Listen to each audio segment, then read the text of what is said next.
for us, training is key, right? This product, it's customer service. It's understanding, like you said, the operations, being consistent in store design, look and feel, and making sure that people are going to operate a business as you would, which is probably one of the hardest, right? Even if they interview well, are they going to operate the business and care about their own business as much as you care about yours, or they're the right partners? Welcome back to the podcast. Thanks again for joining me. This episode is near and dear to my heart for many reasons. It's about mentoring and getting the most out of your team, because service is probably the most important thing you can deliver as a competitive advantage. This episode is also about a fast-growing concept that has food, service, and ambiance. You're not going to want to miss this episode. It talks about pivots. It talks about the current pain points and challenges in this business that we've all dealt with, and a fresh approach to growing a business. Stay tuned. Thanks also to the sponsors of this week's episode, Works, The Birthday Club, and the Restaurant Rockstars Academy. Now, on with the episode. You're tuned in to the Restaurant Rockstars Podcast. Powerful ideas to rock your restaurant. Here's your host, Roger Bodwin.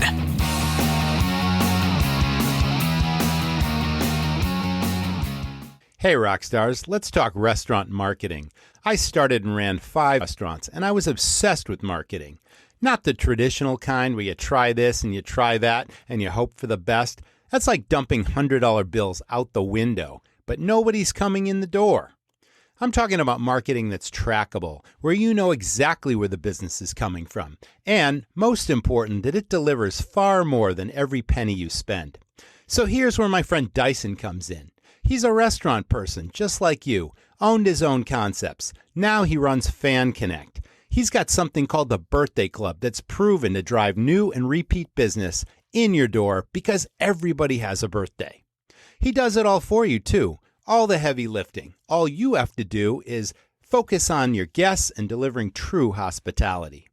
Why not speak with Dyson yourself? He loves talking shop with operators, and there's no obligation. But I'm pretty sure he can boost your business and put more butts in your seats. If I still own restaurants, it's exactly what I'd do. Check it out at fanconnect.com/birthdayrockstar.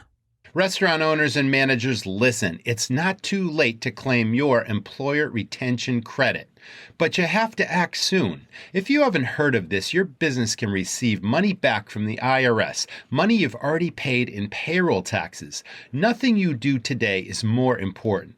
Now, this is free and clear cash that your business is owed by the government. The ERC program is available if your operation had 500 employees or less, you had to shut down or partially suspend your business, or you had at least a 20% decrease in business due to COVID-19 during any quarter of 2020 and the first 3 quarters of 2021. Now, your business can get up to $7,000 per employee per quarter for 21 and up to $5,000 per employee in 2020. Now, if you have just 10 employees today and meet the requirements, you can receive up to $260,000 back in a refundable tax credit that you don't have to pay back. Now, the faster you apply, the quicker you get the money, but you must do it soon. You can use the money for any purpose: payroll, cost of goods, business improvement, or other expenses. Again, you don't have to pay this money back. Now, Works is a company that will do everything for you to get the money that you're owed. Now, I'm speaking from experience with Works. My restaurant received big checks in all available quarters, and Works people and process made it easy. For a no-obligation consultation, click the link in the show notes to this episode and speak to them with no obligation. You pay nothing until they get you the cash. Act now. Welcome back. This is the Restaurant Rockstars Podcast. With me today, Mr. Andrew Pudalov, and he is the founder and CEO of a really interesting concept called Rush Bowls. And it's a franchise, and we're going to cover a lot of ground talking about the brainchild for this and where it all began. So welcome to the show, Andrew. Really glad to have you here. Well, thank you so much for having me. I'm excited to get going. Well, restaurants start in a variety of ways, and you have a particularly interesting story. Why don't we talk about New York City and finance and 9/11? Such a tragedy that happened, such a life-altering moment for so many Americans. And, just the whole country was shaken. The whole world was shaken by this tragic event. And you were right in the thick of New York City finance. So tell us about your time in New York before 9/11, what happened in your experiences with 9/11, and then what forced you to move out of New York City. And it literally shaped your life and what you're doing now. Sure.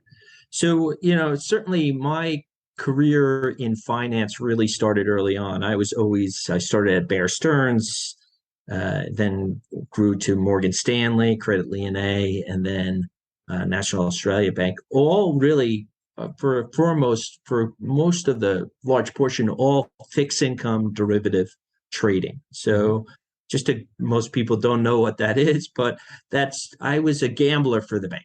Right. So I would take funds and make calculated mathematical bets on certain items that would sit on the books for a long time, very mathematically oriented. I was a professional gambler, no different in many ways than going to Vegas and having someone really make strategic bets, except it's a little different. There's no real house here. The house is I'm making calculated decisions on behalf of the bank, and I'm taking those positions on behalf of the bank. So it's not a broker. I did it for a long time. It's a very, very highly stressful job. Most people are not in it for a long, long time. It's very rewarding, obviously, in many ways, but it's also incredibly stressful. And I lived in Manhattan for 15 years, and then really, I was working in Midtown. My wife was on maternity leave. She was and most people don't even realize this, in '93, there was a bombing on the World Trade Center prior. And she was in the tower really high up, I think 80s or 90s in that first bombing. I remember that event for sure. So this is interesting that your wife was literally working in the towers, and they say that everything shook no matter what level you were on. Like the magnitude of that explosion did not cripple the towers, but it certainly made everyone just take notice and say, what was that? And it was the first indicator that we were vulnerable in some ways on our shores. So keep going. This is fascinating stuff. And what's crazy about that is they basically placed, there was no communication in the building also at the time of '93. And we were friendly, but we didn't really know each other other than she lived in a building similar to me at the time. But it was pretty traumatic on a lot of levels then. And then going forward, it's her first day back from maternity. We're living in Manhattan. I have a child, 2 children now, and one is literally an infant, another is, a year old, basically, year and a half old. Mm-hmm. She's in the 20s. And when I say 20s, around 20th Street in Manhattan, I'm in Midtown. And for people who are not aware of New York City, downtown, it's just like it sounds. It's lower downtown, so you can it's the clearest, beautiful day. And a plane crashes in. She literally is talking to her boss, and she sees the plane crash in. She's pretty high up. No and I'm kidding. in Midtown. Amazing. And it is havoc. And it's almost incomprehensible to understand, for me personally, the devastation of that day. A lot of the conversations I had with people worked in that building. A good friend of mine actually got up to the top, which the experience from the '93 bombing is they locked the roof, so you couldn't even get to the top. And he ended up jumping, along with a lot of other people in finance, especially Kant, who was hard hit. Right. And it was traumatic for me, I will tell you, in lots of levels, because not even thereafter, in one of the buildings, we would have to evacuate all the time thereafter. When you're in trading, you generally don't evacuate, or you'll sit as long as possible. And you didn't really know what was going on. So it wasn't even just the tragedy. It was the aftermath of the tragedy also that was very impactful. From, if you were living in New York City, I don't know if people remember, but they were saying tape down your windows. So you had anthrax on the subway, and just a lot of these horrible, catastrophic things. And all along, I was always contemplating what I would do next. I was good at what I did, and it afforded me quite a nice lifestyle in many ways, but it wasn't satisfying at all. And what I personally missed in doing this job was that I had no interaction with really a lot of, I had my friends, but customers, and there's no interaction. I would mind yours, very, to the point. There were not a lot of dilly-dallying. And we had a sales group, and they would take care of the sales to other institutions. It wasn't to people, it was institution to institution. But there was no outlet on a social aspect of things in that realm. And I missed that. And then I always contemplated and observed in New York City, because I had little kids, like, what are they going to eat? And at the time, and this is going back, unfortunately, a little bit, probably about 20 years or so, the choices for food for little kids were, a hot dog, grilled cheese, pizza. There was no real thought of health food in this arena. Especially food that they would enjoy eating that was also good for them. Exactly. Yeah. Kind of kids were an afterthought. And that really afforded me like, all right, maybe there's something here. So after long discussions and always wanting to live out west, I picked Boulder as a community that I felt had a university there, had easy access to a lot of travel, and something I can, it has a great reputation to, afford people indoor, outdoor, especially outdoor activities, and with a focus on health and wellness. And that was important to me. So I'm hearing that this sort of idea was in your head before 9/11 happened. Like you were thinking about checking out just because, okay, the money was great. It wasn't so gratifying in many ways. You were thinking of a lifestyle change. You're probably talking this over with your wife and thinking, okay, what's our next move? Was this before you actually thought about starting Rush Bowls, or you were thinking about just getting out of the city and just changing your life 360 degrees, doing something else, but you hadn't quite come up with what you were going to do next? You were just starting to say, hey, I think it's time we move out and do something. Tell us about that. Yeah. I think certainly before I even got married, I said, hey, I'm going to move to Boulder someday. I wanted to do this. I kind of always wanted to live there, even as a little kid. And I can't even tell you why. I traveled out west. I was in Boulder maybe once in my life. So prior, in the environment that I was in generally, and when you're taking large positions on behalf of the banks, your longevity and the stress level, people are not doing it into their 40s, really, even into their 30s, if you can make it that long. So I always had that this was not fulfilling for me long term, but I also knew most people are not going to do it long time. They're either going to die of a heart attack, get into the horrible stuff, or, just quit at some point.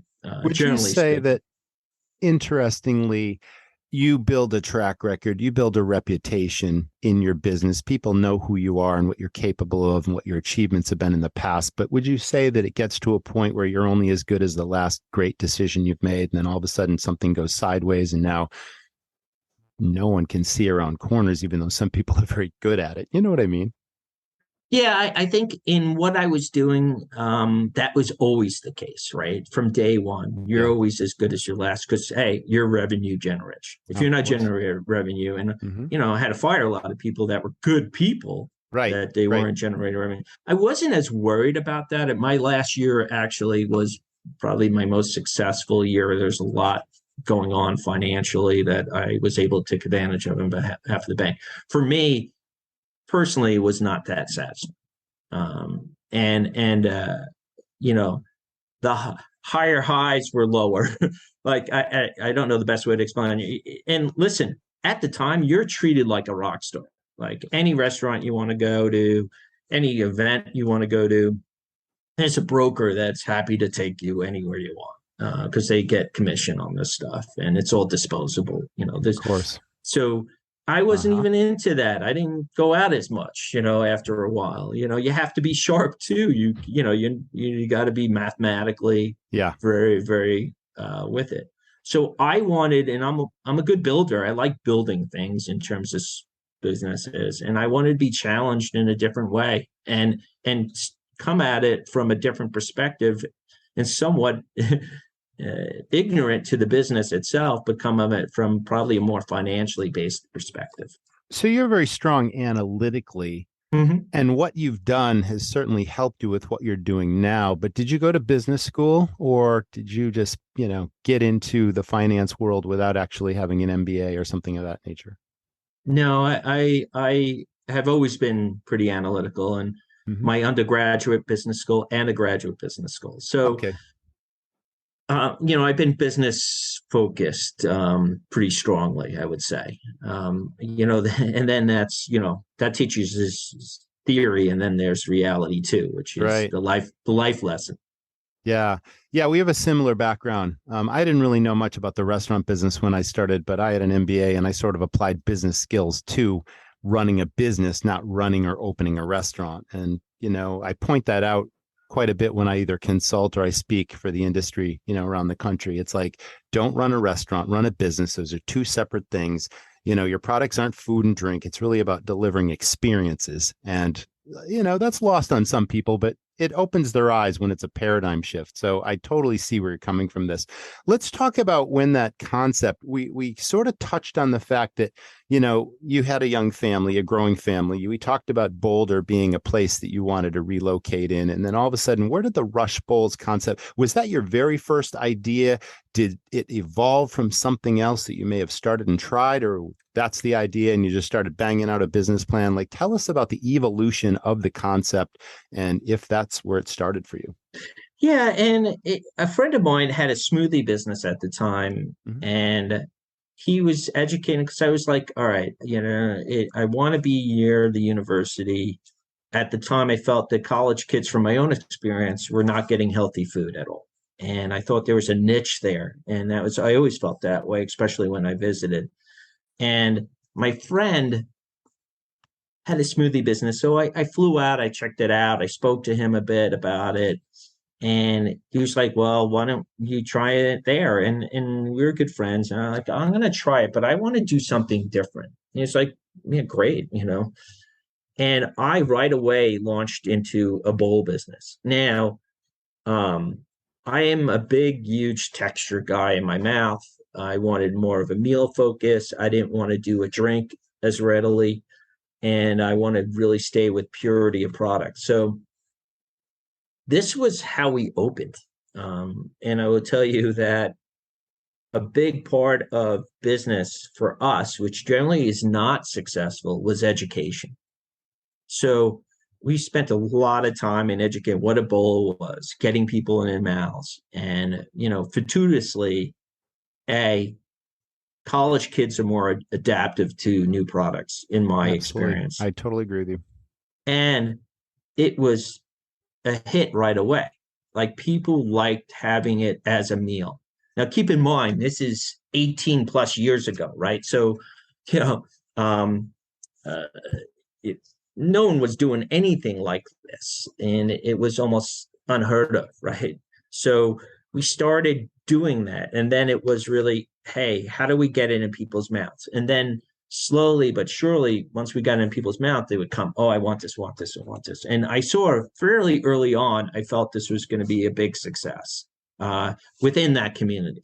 I didn't think grander than that, but I wanted to first build from the base and then go from there. So foundationally, you had what the product would be, and Uh-huh. there are so many other details. So what was the journey like to actually brainstorming this thing and then actually opening the doors to the first store? Like, how long did that take?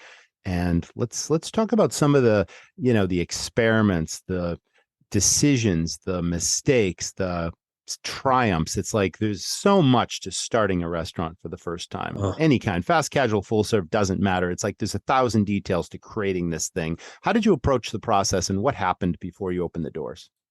And I would say that my mythology was the best either, quite frankly, right? I would say, some of it was ignorance and arrogance. So I actually opened up, I moved to Boulder in basically June, and I had the store open in August of Unbelievable. 04. That's wicked fast. Wow. Right. So you found a location and you had the concept and you hired people to build it out, and then you hired people and you put a marketing plan together and you financed it, and maybe you were self-financed, maybe you had conventional financing. I don't know. Tell us. I self-finance everything. Okay. So to this day, everything is self-financed. We have no debt, which is a very unusual in the circumstance that we're in. Yeah, for sure. And we're profitable too, even on the franchising, everything. So for size and scope, it afforded me some freedom on a few things, and allow it to grow in a place that I feel is appropriate. Also, we weren't under the gun or private equity's gun. To get something that may not be 100%, we try to do it in 100%. In terms of building the business, again, I'm coming from, yesterday's late, right? So in the business that I was in, it's all about results right away and very aggressive, right? So I was born into that for doing it for a long time. So getting us going in an aggressive manner quickly was something I was used to doing, even though it was in a different industry. And sometimes that's not a positive either, right? So everyone, it's good, but it's not. Sometimes you have to think things out a little more thoroughly. You got to make sure that this plan was in place. And I was all in also, right? So I bought a house. I had 2 kids. I had no income, and I was starting a business. It's not a great place to start, but it's a place to start, right? So I started the business right away, trying to do bowls and education. And I always remember I was working these stores.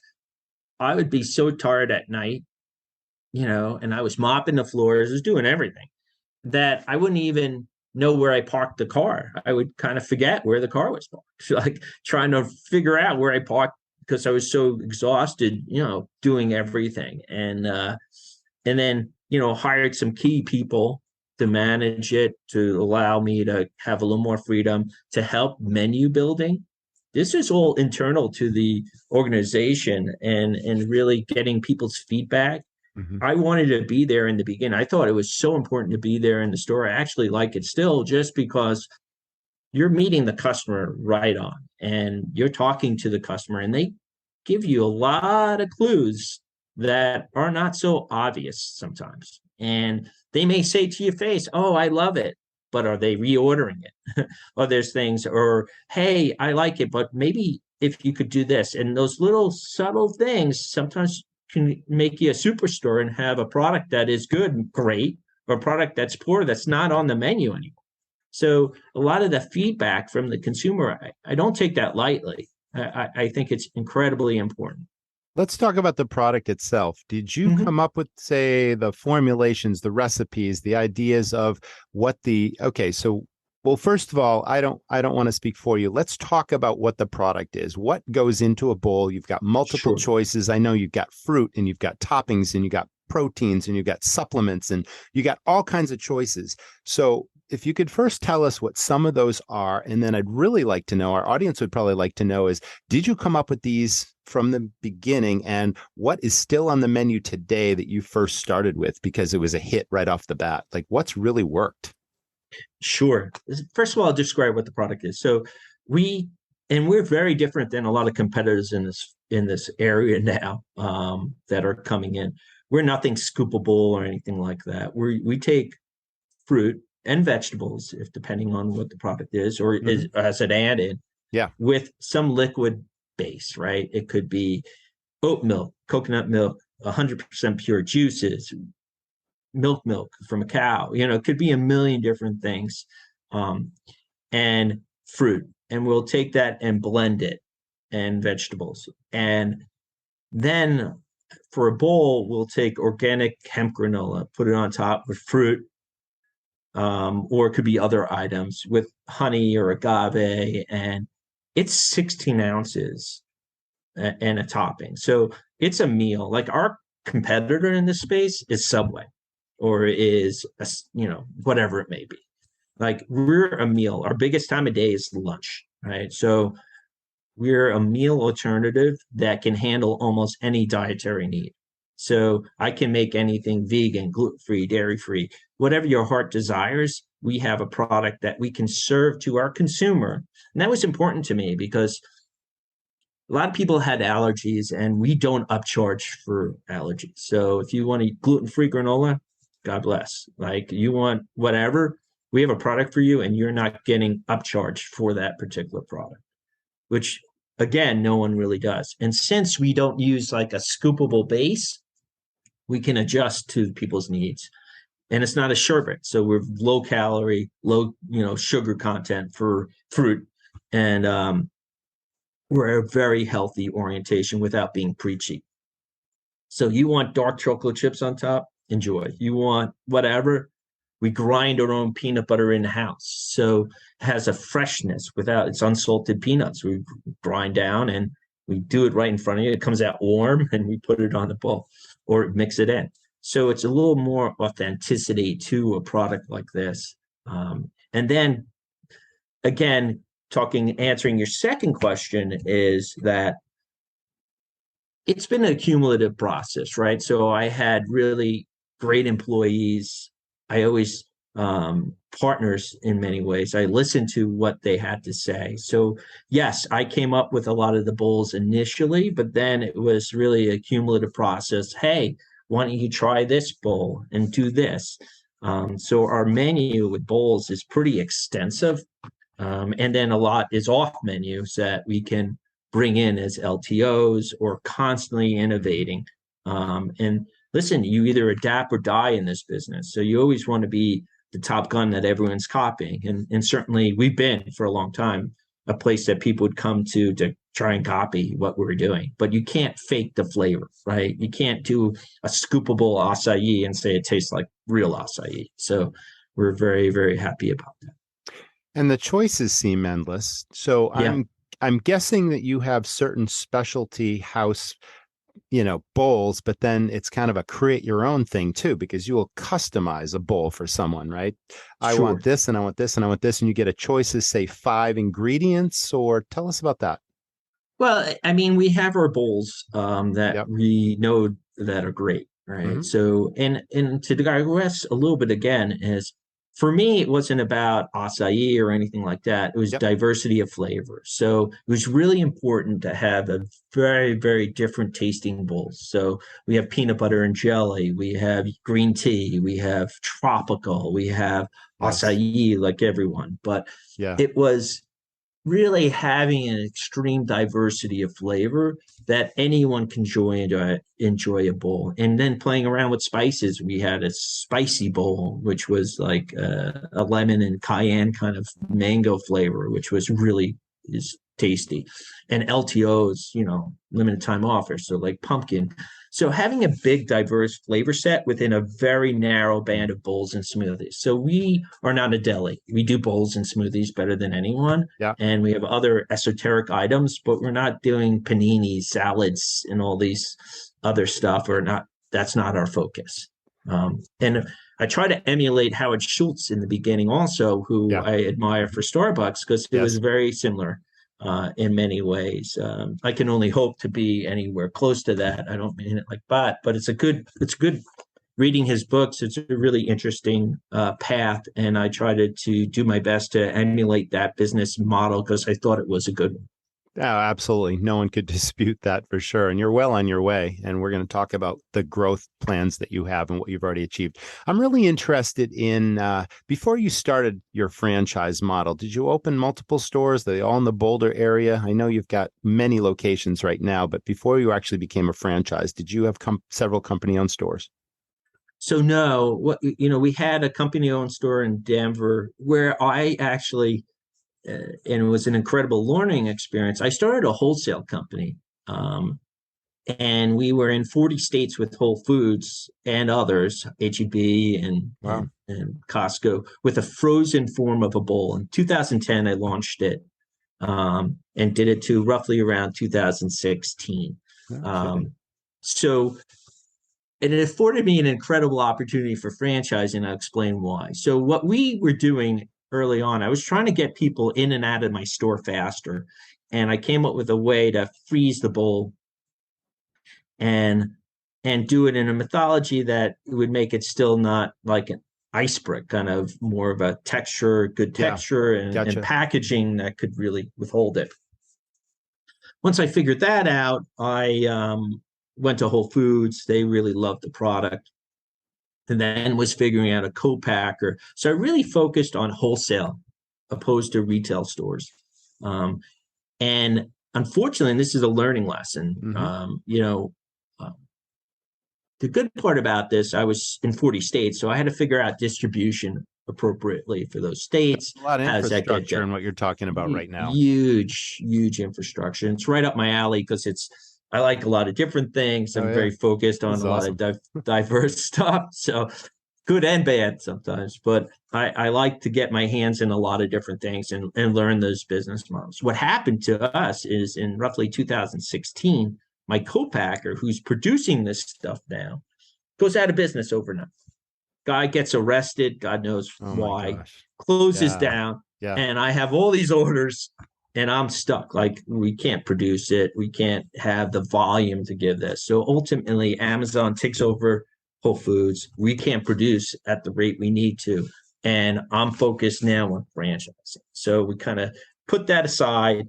I was, in a situation that, all right, we're going to just not shut it down, but kind of just put it in neutral for a bit. And then I'm going to really focus on the growth of franchising. Along the same times, we opened up a store in Denver, a corporate store, just to verify that this would work really well in a different area, a different demographic per se. Sure. Proof of concept. Right. And then we started really digging into franchising and building a franchise model.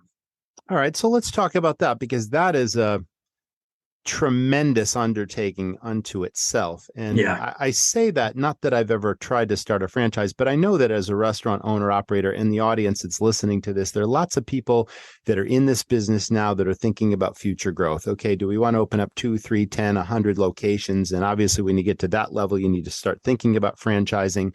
But it can be a very daunting sort of an undertaking. And you have to begin with at least one store that is completely dialed, systemized. Everything runs like it's supposed to. And you need to be able to train that, duplicate that, no matter how many stores you grow to, and then train people to assimilate that model and to keep, all those systems humming and the consistency of experience.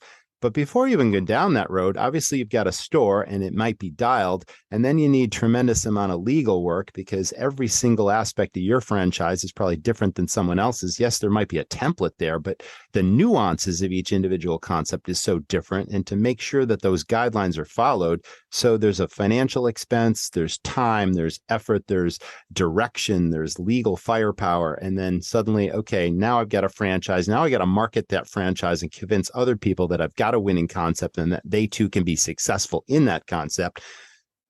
I don't want to speak for you, but there's so much to this topic. So tell us about how you hit the road running like you do with everything else, and 0 to 150 miles an hour to get a franchise off the ground. Take us on that journey. It is an extremely difficult journey, I will tell you, more than I ever even anticipated, with the legal aspects, the different states having different rules, annually updating your franchise agreement.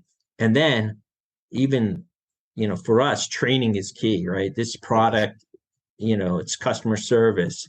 It's understanding, like you said, the operations, being consistent in store design, look and feel, and making sure that people are going to operate a business as you would, which is probably one of the hardest, right? Even if they interview well, are they going to operate the business and care about their own business as much as you cared about yours, or at least functional, right? Or they're the right partners? Because you can be a franchise, we're the franchisor, and you can have franchisees, right?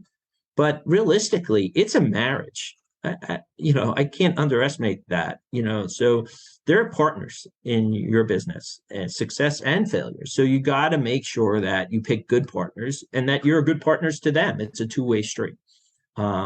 And that's really important to the success and failure above and beyond anything else, legal aspects and other things, operational aspects. You got to find good partners. And it's pretty hard.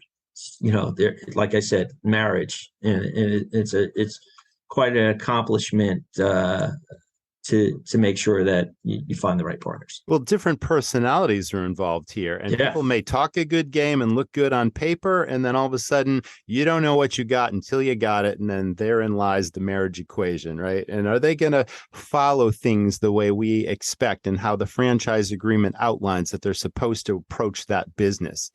I love to go back to that movie, The Founder, about Ray Kroc and McDonald's, Right. because it's a really interesting part of that movie where one of his original franchisees is like bringing chicken in, right? And doesn't tell Ray anything. And Ray shows up and there's trash in the parking lot and they're selling chicken. And it's like, that brings home exactly the difference between the model versus, oh, I think I get a better idea on how to run this. So I'm going to I think I know what my customers want. Forget what the franchise says. So therein lies the give and take, because a franchise agreement is very black and white about what you can and cannot do. But there is a certain leeway in some cases to take into consideration different communities and different wants and needs, and how much leeway or leverage can a franchisee in the Rush Bowl's fold do? Do they come to you first and say, I got an idea for a new bowl?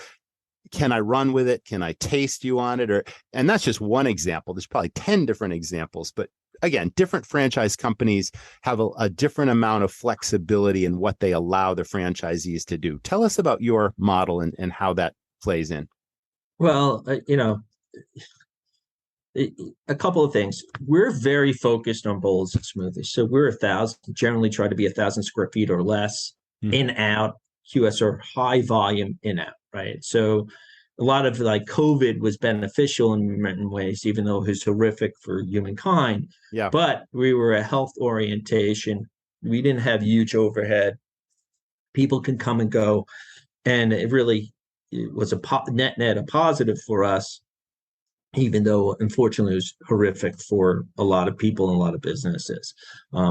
And just talking about that is people's intention. If they're, I think sometimes there's confusion why you're buying a franchise model. You're buying a franchise model because it works, right? And even me, I would never start my own business again. I would buy a franchise, honestly, because they have the infrastructure, they have the model that works. And if you follow the script, you should be doing well. Where it's challenging is some people may say, hey, I think if I bring in grandma's cookies, I can sell a ton of those, when it goes against kind of the whole business model of health food in this instance. Correct. And everyone thinks, not everyone, but a lot of people think that, adding products will increase sales. When honestly, and you notice businesses are all doing this now, they're making the menus smaller. Be very focused. Smaller square footage, smaller menus. And there's a lot of reasons for smaller menus, but the main one is be as good as you can be and be as focused as you can be. And that's how our business model was set up initially, and has always been. So I think the trick with franchisees is, getting back to your question, is, kind of explain to them, hey, we have a whole system that, for new ideas, that we'll test everything you bring to us. We'll let you know what we feel, feedback on it. It's easy for them to do this. So there's a dialogue. And for instance, there's a product we have called Rush Bites, which are basically balls of our fresh ground peanut butter, oats, chocolate chips, and we have banana ones. And that was a franchisee that gave us that idea. And we felt it was a great idea, and we launched it nationwide. But again, we do this with bowls, smoothies, but we really don't like to do it, or don't see the increase in sales by doing it on products that don't really match what we're trying to do. And Absolutely. Telling people and getting people to understand, even though their grandma's tuna fish sandwich is great, it doesn't belong on the menu. And I think that's a challenge at times, because people think bigger menu is more sales, when generally it distracts and, if anything, hurts your sales. Well, there's another concept about that a lot of operators don't think about. Okay, they think a bigger is better menu, but they have no idea about the profitability of each item, and certain lower profit items could be more popular sellers, taking sales away from what they could be selling. And if they focus that and tighten the whole thing up, then the bottom line is going to be much healthier, even if they have less items. These are all business concepts that are very important. So I'm glad you touched on that. Let's talk about, you've got a winning concept, and if people follow the formula, they're going to be successful. But then the concept of location comes in play. Do you have people in place that help select locations now in different areas? And we're talking about Boulder, and University of Colorado is a perfect market for the stores in Boulder. Are you suggesting or helping them find high traffic locations that are in college towns or big hospitals or whatever? Tell us about the locational aspects of this business and how you find spaces for your franchisees. So I have a strong opinion on this, and I go back and forth on it. And I'll tell you from experience. First and foremost, we're in all sorts of different communities, rural communities, cities, college towns, which college towns are tricky because there's a seasonal aspect to it. Yeah, they go home for different holidays and summer and all this other kind of stuff. Right. So yep. College towns are tougher than people realize. And I knew that early on. Communities, especially during COVID, a lot of the communities in towns, small communities, the stores did phenomenal. They were the go-to places people home.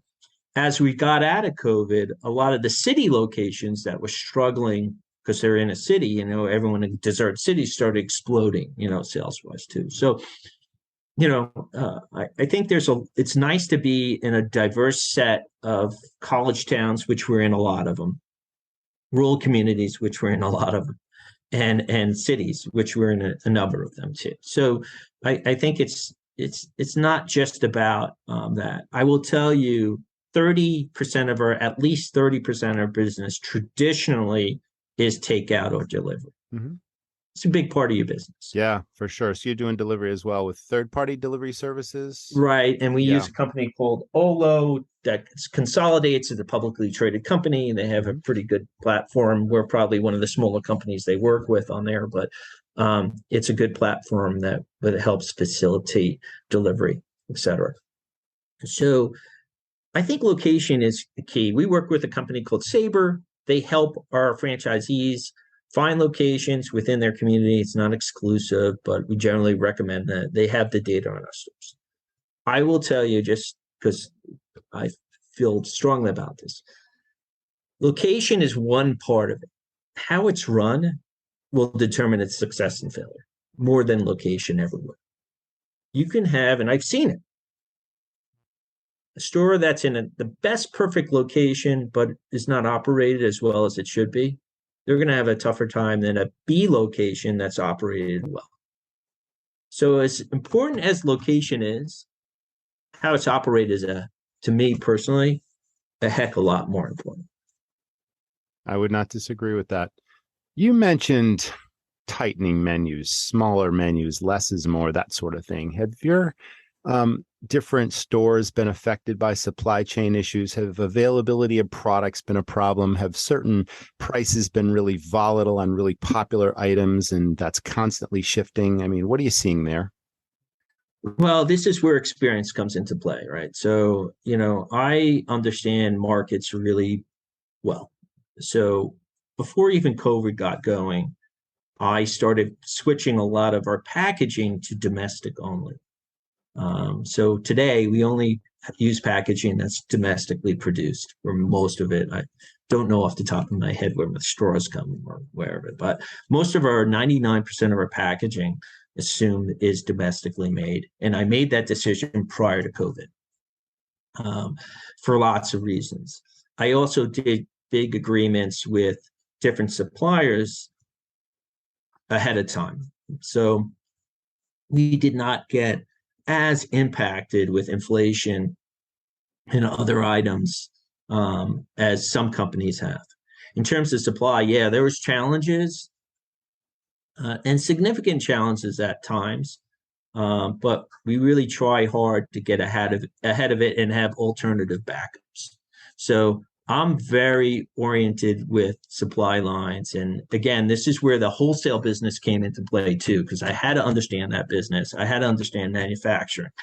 And I think it gave us a strategic advantage to deal with some of these challenges that everyone's facing. And some of it's out of your control. Like, listen, there's big suppliers out there and they're out of stuff and they don't tell you they're out of stuff. And you have someone ordering, expecting it to come in and they're totally out and they're going to be out for a month. So what are the alternatives? And, for me and how we operate this business and the team here, it's all about solutions.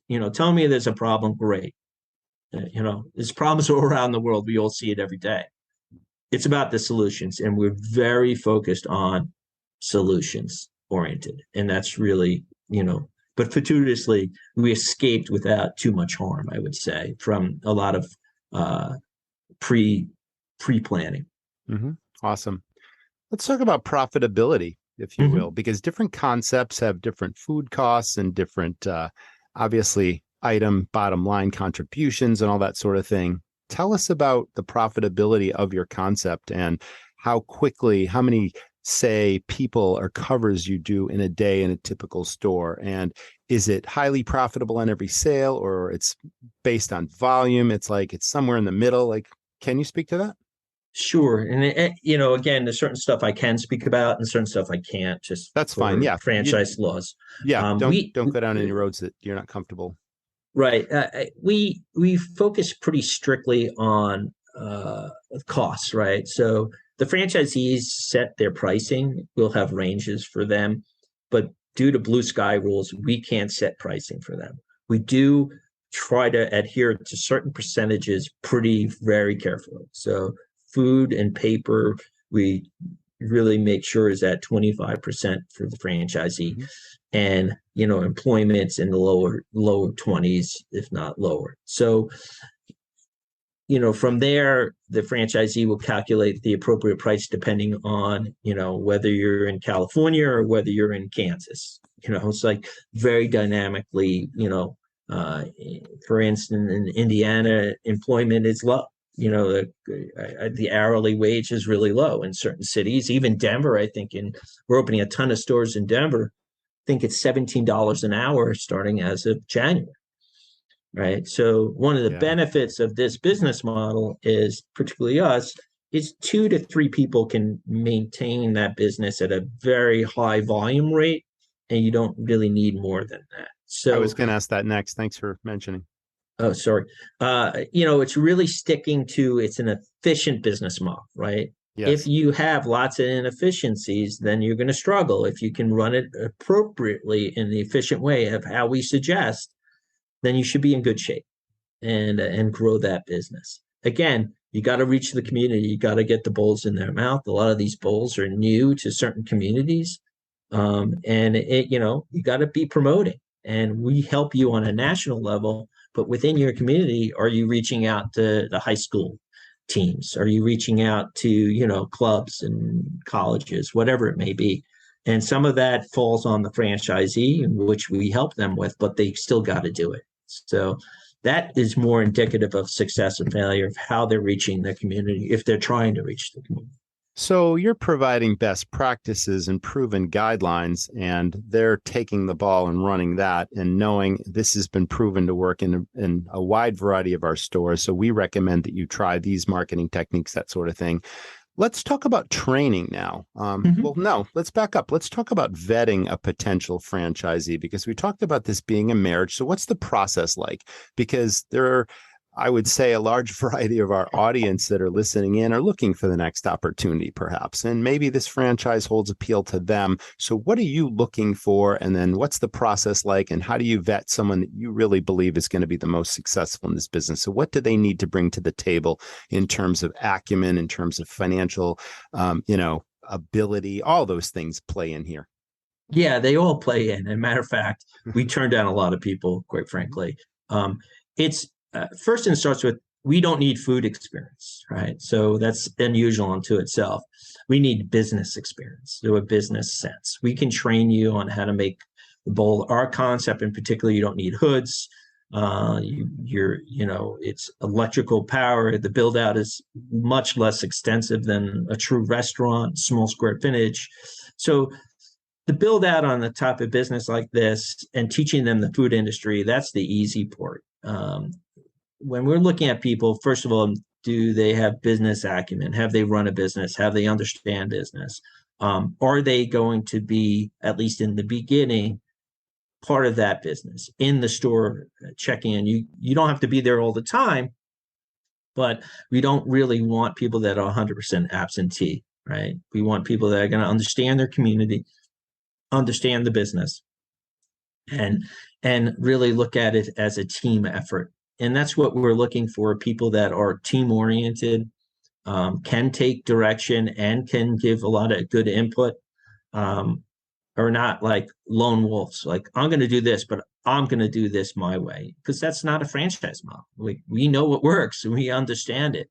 So what we're looking for is leaders that have a team approach and have business acumen, and certainly financially can handle, if it's a tough time there for a little bit, and the last thing I ever want to do is put someone in financial harm's way, but you just don't know what tomorrow brings, right? Like COVID. So we're looking for these people that are team players, that have strong ideology in business, and that can help their communities, and a community focus.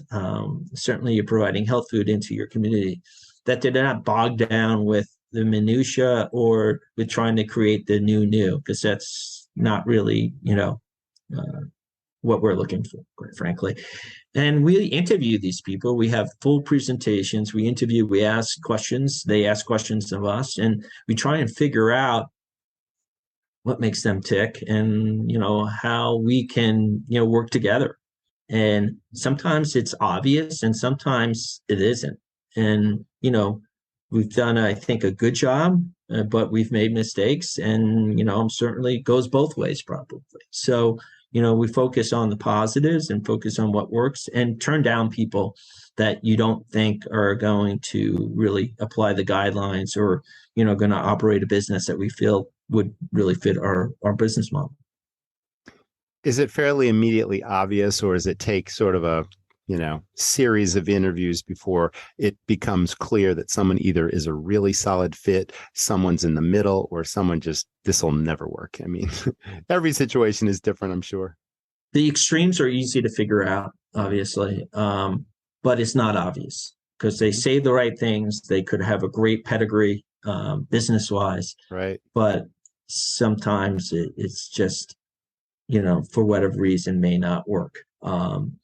But, you do your best to figure this out. And this is not unique to Rush. This is any franchise system. I think they would all say the same or similar things to if you find someone that has figured this all out perfectly, let me know. It's still a science to me. It's like hiring anybody also within your organization. They interview really, really well, or maybe they don't have the greatest interview and they're an incredible employee. I will tell you one thing that's very unique. I'm very proud about Rush, which is very different. And I hope to continue this as long as I can. Almost all my employees at corporate have managed a store for an extensive period of time. So we hire really within. So our senior vice president of marketing was my first manager 18 years ago at my store, right? The guy who heads operation, Eric Gilson, he's managed stores for a long time at Rush, knows the business inside and out. Person that works for him also has managed a different store, a Rush store in a different state for a long period of time. The guy that does sales operated and ran our store and managed the store for a long, long time. And it goes on and on and on.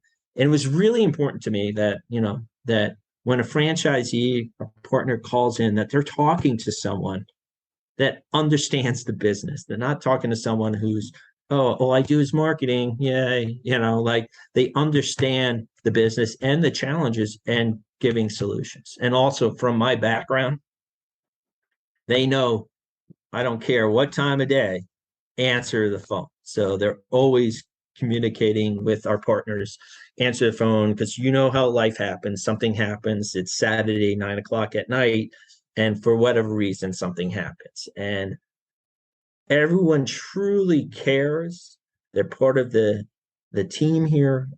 They understand the culture, and all they want to do is do the best they can for the company and for our partners. That's wonderful. Great answer. What comes to mind now is you speak on so many levels about this business, and you clearly have the big picture at 30,000 feet. But I'm also getting the sense that there are certain aspects of this business that are really near and dear to your heart that are still in the trenches. You enjoy the vibe of the stores. Are you getting involved personally in selecting new franchisees, or you obviously have a management team below you that does the majority of this, but what aspects of things are you still involved in that may not be just the big picture stuff, just because you enjoy it, or it's just so close to what you did when you first started the store? You know what I mean? Sure. We're a small team, so everyone's involved pretty deeply on lots of levels. Certainly selection of franchisees, we're all involved in very deeply. So we'll vote on it as a team, making sure that person makes. But yeah, interviewing, telling the story, we're all very, very involved in, every one of us. I still have the original store, which is open for 18 years on the Hill in Boulder. And I'm in there, every once in a while, I'll be ringing people up. I'll stop by, how are things going? I like that aspect. I like seeing people, talking to the consumers. Mm-hmm. I don't do it often, but I like that aspect of observing what they're getting and why, and trying to make it fun. Again, it's really important that it have a really good, fun environment in our locations, right? So not only is it great tasting, that it's an environment that people want to come back to. And for me, another funny story that was unusual, if okay with you, but yeah, no, absolutely. My mind works differently. So I am always out there. Oh, I'll try this place. I'll try this place. I'll try this place. And it was odd to me. And looking back at it, I'm the odd one, but people want to come to that same place at that same exact time and get the same thing. And I was always astounded by that fact. And I always it's up to us to screw up that relationship.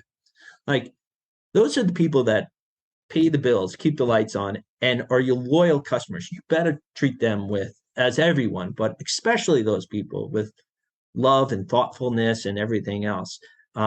Because the routine was so important to these people. And I was never, in my mind, I was never a routine guy. I had my routines, but when it came to food, I was all about experimentation or different places or trying something different. So it was always really interesting. And that team here is all about, customer service and keeping those people happy, which you have control over to a certain degree. But if you have a franchisee, or you're as good as your worst employee, basically. So you have to make sure they're trained and everyone is operating in a positive manner. You're touching on a key idea here about affinity and the lifetime value of a customer. Because if you can, impart that philosophy on every franchisee, that they really need to get to know all of their customers on a first name basis and get people to come back again and again, and then start to recognize what people really like to eat, and then ask them, would you like your usual? Is there something else you'd like to try? But there's so much value in that. And it really brings to mind, my flagship restaurant had a mug club, and it always astounds me to this day. I no longer own this place, but the bartenders got to know hundreds and hundreds of people on a first name basis. That became our core group of audience. It became brand ambassadors for the business, but they literally, the minute the person walked through the door, they knew exactly what their mug number was, what they were drinking in that mug. And in most cases, that beer would be poured before the person got within 30 feet of the bar. And if there was a crowd, it would be passed through the crowd to that person. And it was such a huge marketing, brand building, thing to do. And that's a very simple concept that you obviously take advantage of at Rush Bowls also, because you're mentioning that people really are creatures of habit and they really like what they like at the same time of day, and they're going to order the same thing. And although you'd like them to try other parts of the menu, it's like what they want, the customer's king, and we're going to have exactly what you want ready for you when you come in the door. And that's just gold, right? That's marketing gold. Yeah. And customers, it's a relationship business. The interesting aspect of that is in a neighborhood, in a city environment, in colleges, it's a little different because you're losing 25% of your customers theoretically, because they're graduating and moving on, which was interesting because that really helped us in many ways. First of all, the older students would tell the younger students. So that helped you not just lose 25% immediately. You're growing the business while you're losing the business at the same time. So you're sort of, you're replacing what's being lost. And those people are your best marketers in many cases. That's great. And then a lot of them, especially at CU early on, were moving to a lot of other states. So they are like, oh, why can't you be here? We wish you were here. And it helped us as we started franchising to have some sort of small national presence, just from people moving out for doing this for 18 years, you know what I mean? So seeding the market. Yeah, that's awesome.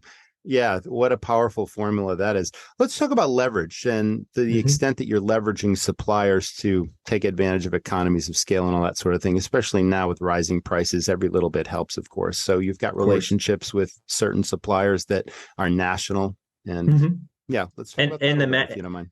And the manufacturers. So a lot of the times you work out a deal with a supplier who agree on their markup basically on it. And then we go directly to the manufacturer and try to negotiate a price from directly. And then that in-between person, that supplier per se, they mark up and they take up what they take, and then eventually it gets to the franchisee partner and in the corporate stores.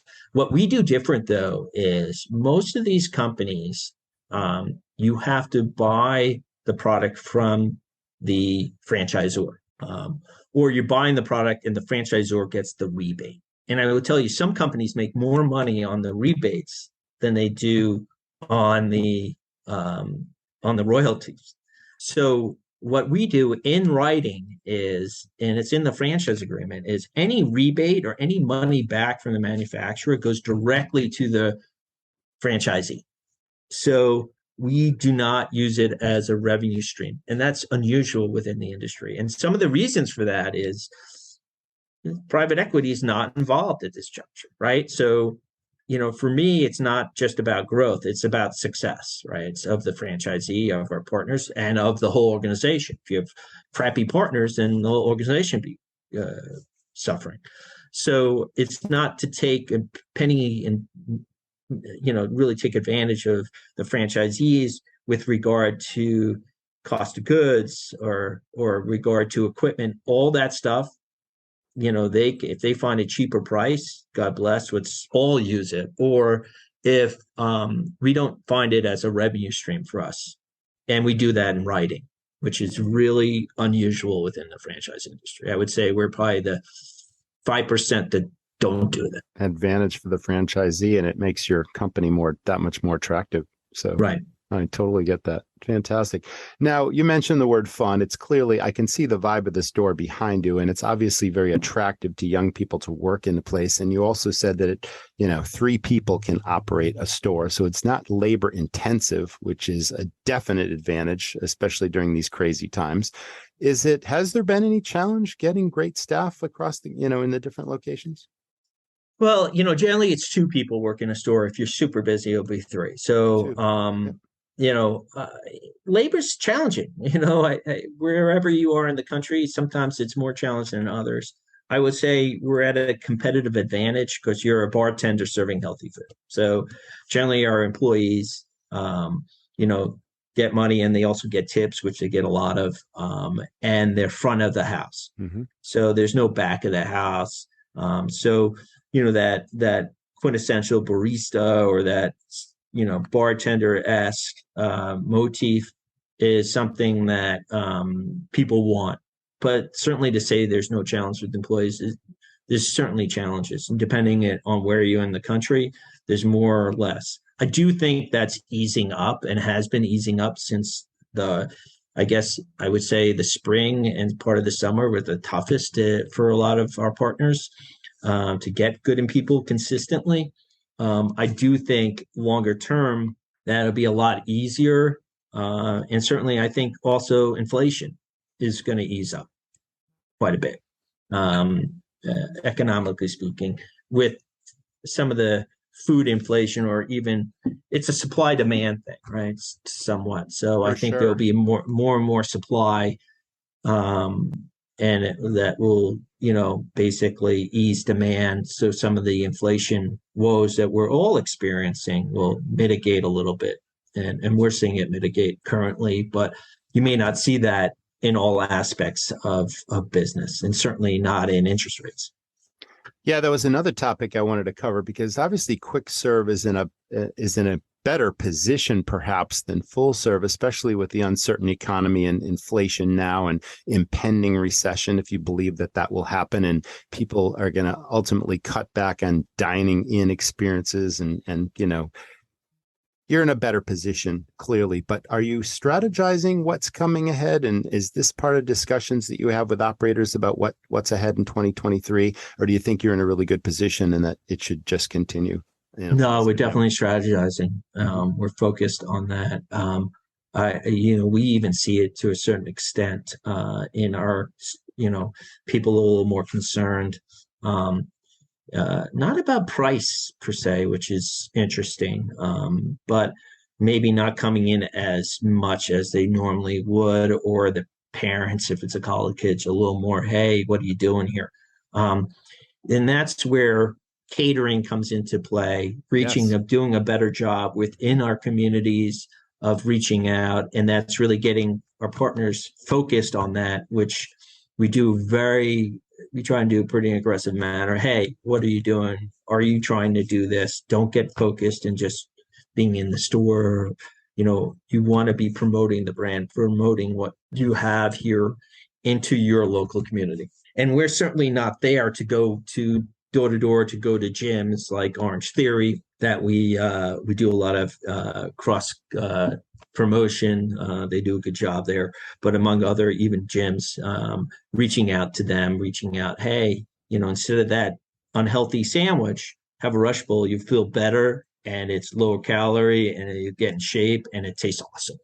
So really promoting it within your local community is something we really are harping on just to make sure people are out there, because that will, get you through whatever the challenges that may be coming. Well, this is a business of passion and pride. And clearly, the pandemic devastated our industry, and those restaurants, a couple 100,000 literally disappeared off the map. But the restaurateurs and the operators and the managers that are still operating today, even though obviously they've gone through some of the most challenging times that we're ever going to face as operators, what advice do you have for them if they've made it so far, but now you really just got to dig deep and get resourceful and creative and just try to not just succeed or survive, but to really get your business to the next level? And you clearly approach things from a business standpoint, but what would you say to those people about this business in general, and about, what your best advice would be? Well, I wish I could say this is brilliance, but most of it was persistence, right? So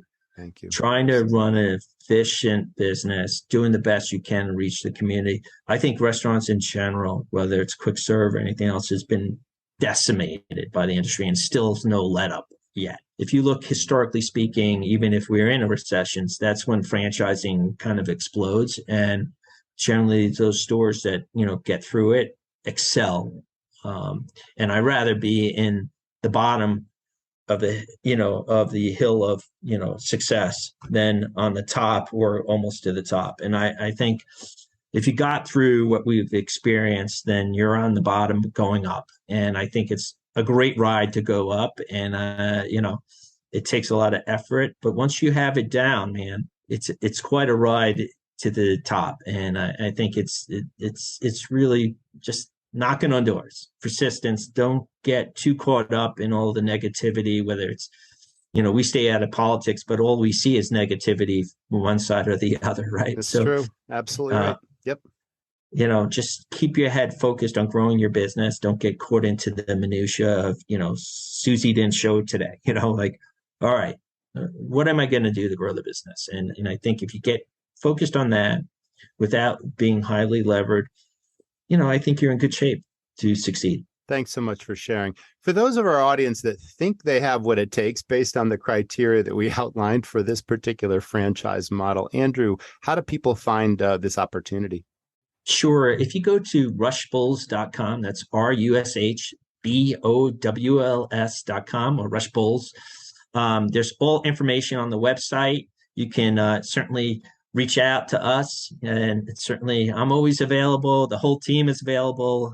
It's really a team here. So we look forward to hearing anyone who's interested in owning a Rush Bulls or has questions about the concept.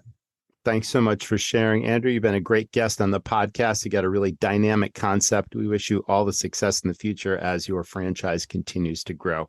So thanks for being with us. Well, thank you so much for having me. It's been a great pleasure.